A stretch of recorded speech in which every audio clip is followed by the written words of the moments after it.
constitutional law, administrative law, international law, actual damages, and punitive damages. These examples of government laws protect our general safety. They ensure our rights as citizens against abuse by other people, by organisations, and by the government itself. We have laws to help provide for our general safety. These exist at the local, state, and national levels. They are also for maintaining order, resolving disputes, protecting liberties and human rights. But did you know that there's also a kind of law to keep the world or nature in order and organised? This is what we call the universal law, or the law of nature. These laws are the responsible governing force that determines without fail every aspect of creation. These include each of the events, conditions and circumstances experienced by you, me and everyone else in the world on both an individual and a collective scale. Universal laws are not based on theory or speculation. What at one point was believed to be only theoretical, mystical or spiritual in nature and understood by only those who learn to tap into the place from where higher truth comes, has now emerged and become evident in the latest scientific discoveries. It can be measured on a physical level. What's important is that you understand that they do exist. Should you choose to align and harmonise with them in a conscious and intentional way, you'll in essence flow with and learn to be grateful for each event, condition and circumstance that you encounter as various aspects of your life unfold. We'll be exploring how and why that's true in greater detail as we progress.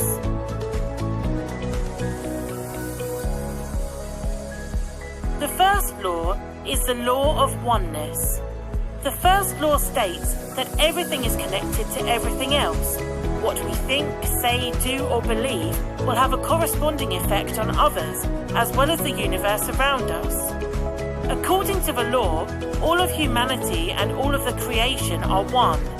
Everything that exists, both seen or unseen, is connected to everything. When we become aware of this law and believe that everything is one, the way we think and act with respect to everyone and everything around us will change. We will see our own reflection in the people and things around us. It means that the more good we think about others, the better it comes back to us. It becomes us. Everything in this universe is made up of energy. You, your friends, your enemies, the chair you sit on, the laptop you work on, and the phone you make calls on. And this energy is what governs the movement of everything in this universe. Number 2, the law of vibration. The law of vibration states that everything in the universe moves and vibrates. Everything is vibrating at one speed or another. Nothing rests. Everything you see around you is vibrating, and so are you. However, your frequency is different from other things in the universe, and that's why it seems like you are separated from what you see around you. That's animals, plants, trees, and so on. In truth, you are not separated. You are in fact living in an ocean of energy, as we all are. We are all connected at the lowest level. When we go down onto a subatomic level, we don't find matter, but pure energy. Some call this the unified field or the matrix. Everything has its own vibrational frequency. The table, the car, the picture frame, the rock, even our thoughts and feelings. It is all governed by the law of vibration. Einstein said, match the frequency of the reality you want, and you cannot help but get that reality. It can be no other way. This is not philosophy, this is physics. Number 3, the law of action. The law of action is what is required to manifest our thoughts and desires. In the book The Secret, it's what the author refers to as inspired action. Inspired action because the need to act on something will not feel like a force at all and would be more of an instinctive doing. The law further states that you must do the things and perform the actions necessary to achieve what you are setting out to do.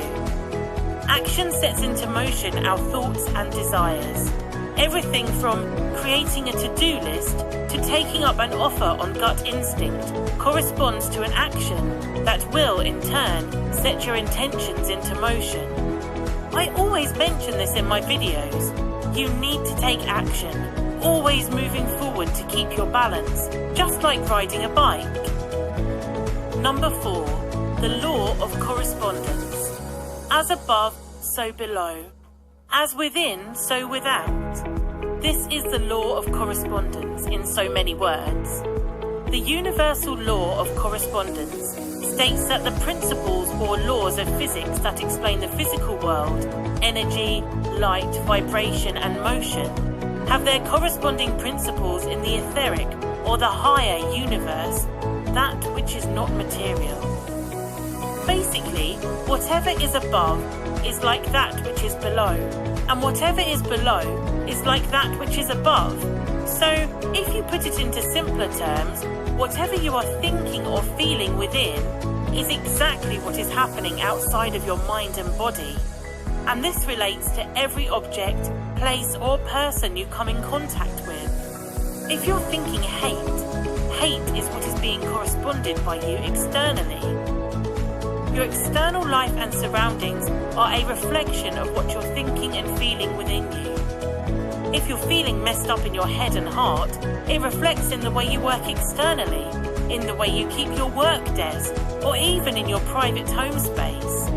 If you're in a calm state of mind internally, your external surroundings resonate with that sense of calm. And that is why it's humanly difficult at some times, even impossible, to conflict with the way we feel on the inside. It's hard to feel happy deep within and act like we are angry outwardly, or feel depressed from within and act like we are absolutely fine externally. People can always tell.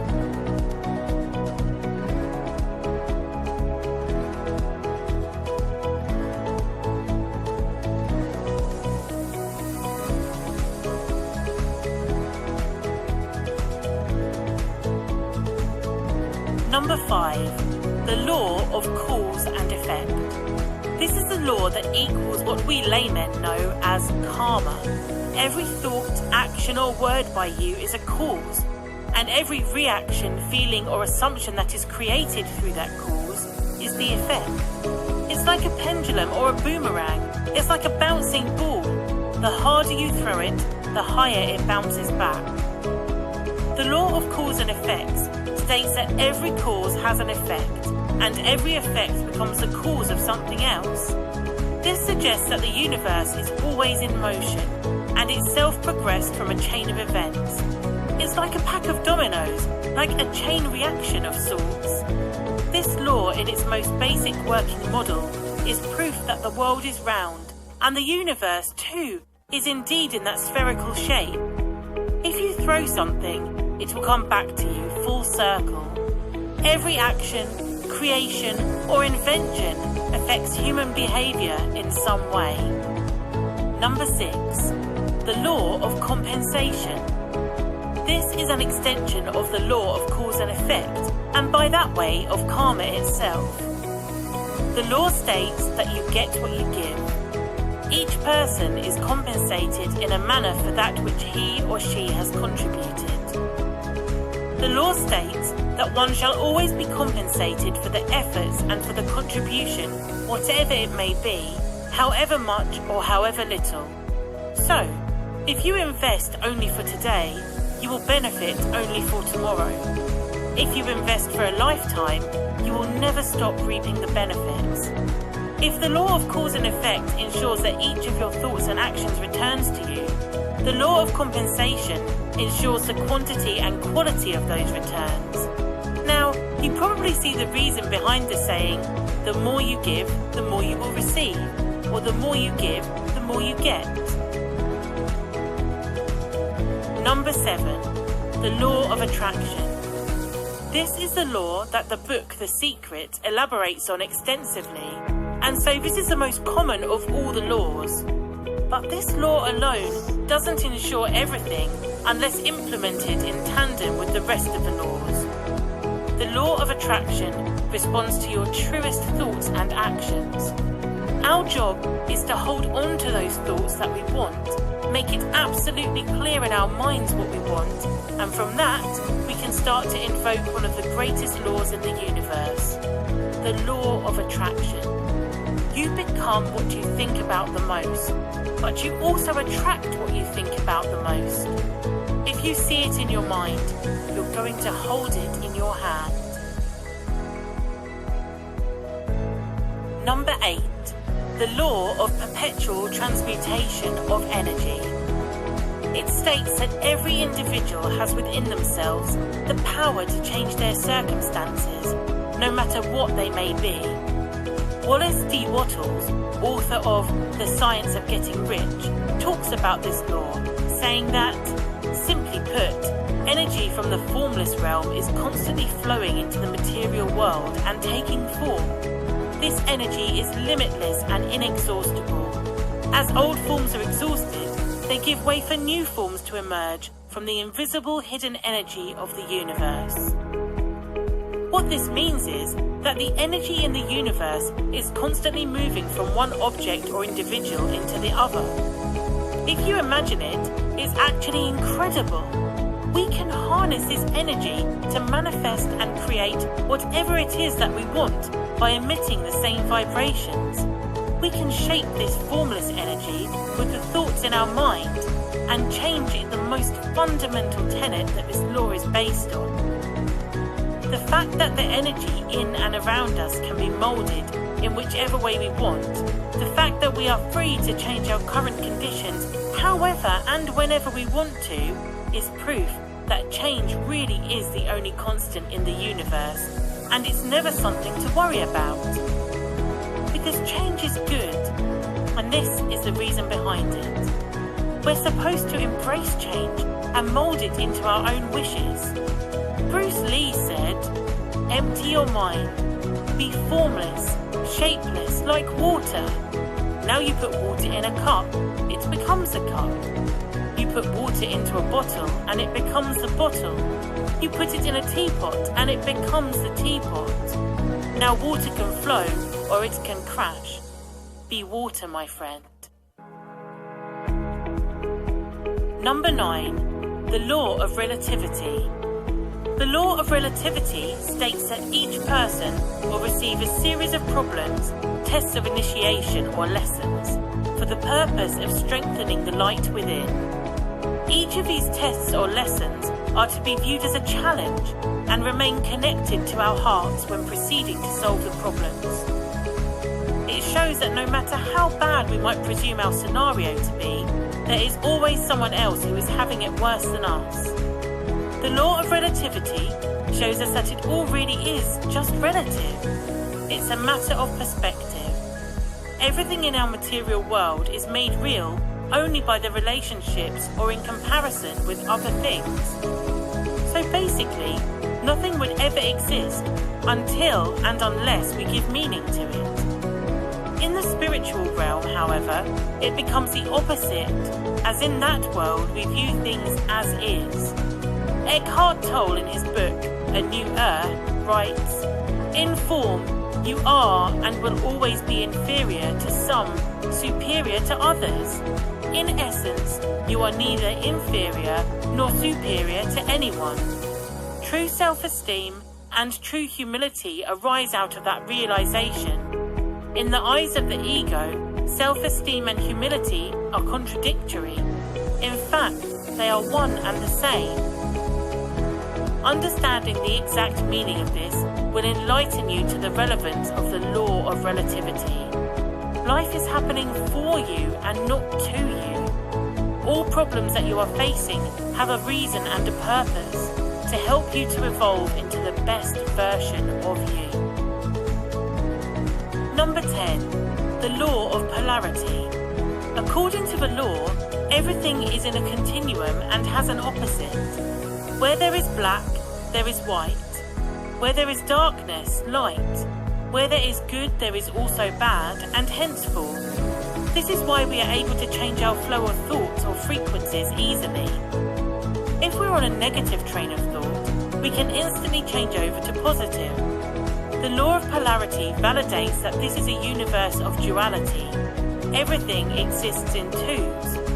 Every energy has a dual. The opposites, however, are never absolute. There is no set point of where it starts and ends, and that's what marks the polarity of the law. The law states, in fact, these opposites are simply different manifestations of the same thing. According to Napoleon Hill, author of the classic Think and Grow Rich, every adversity, every failure and every heartache carries with it the seed of an equivalent or greater benefit. According to the Kybalion, an ancient book published in and around 1808 by a group of unidentified initiates, everything is dual, everything has poles, everything has its pair of opposites, like and unlike are the same. Opposites are identical in nature, but different in degree. Extremes meet. All truths are but half-truths, and all paradoxes may be reconciled. Remember, we live in a positive and negative extreme, but those extremes or degrees are actually infinite. Number 11. The law of rhythm. Everything happens for a reason, and everything happens at the right time. In the Kybalion, it said everything flows out and in. Everything has its tides. All things rise and fall. The pendulum swing manifests in everything.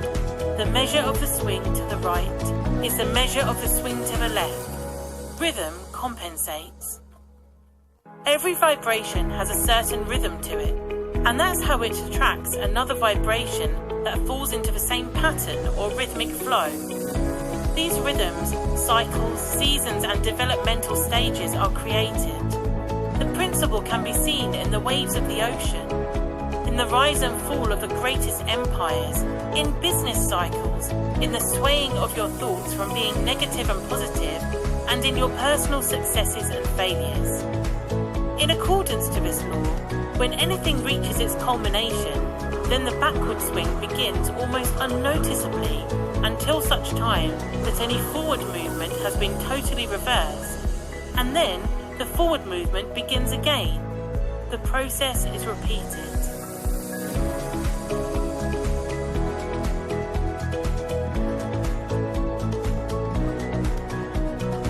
Number 12. The law of gender. This law states that everything exists in the masculine as well as the feminine. They are two sides of the same coin, yin and yang. This is the law that governs creation. The law of gender, in its simplest understanding, states that everything in nature is both male and female. Both are required equally in order for life to exist. No one is greater or lesser than the other, and both sides are inhabited within each individual, irrespective of whether or not one is a male or female. The question now is, what is it all about? What is the purpose of all these laws? Why has the Creator invented or programmed something like this? The answer is simple. When we look at the vortex map, all of the numbers are connected, like within our reality and our existence. They're all energies. The 3, 6 and 9 are the laws that govern the world at the quantum level. As you can see, the numbers 3, 6 and 9 are forming a pattern, a triangle. This triangle signifies the balance, and that is the answer. The world is governed by means of balance. Balance on everything. This is how the universe or our world behaves. Maybe this is not the answer to all of our questions, but perhaps this is the key or a tool to help us find the secrets of the universe. And I want to show you more evidence and to testify why the balance is the key to everything. The way we think, the way we rationalize things, and the way the universe behaves, and why balance is everywhere to all existence and creation. Please watch until the end.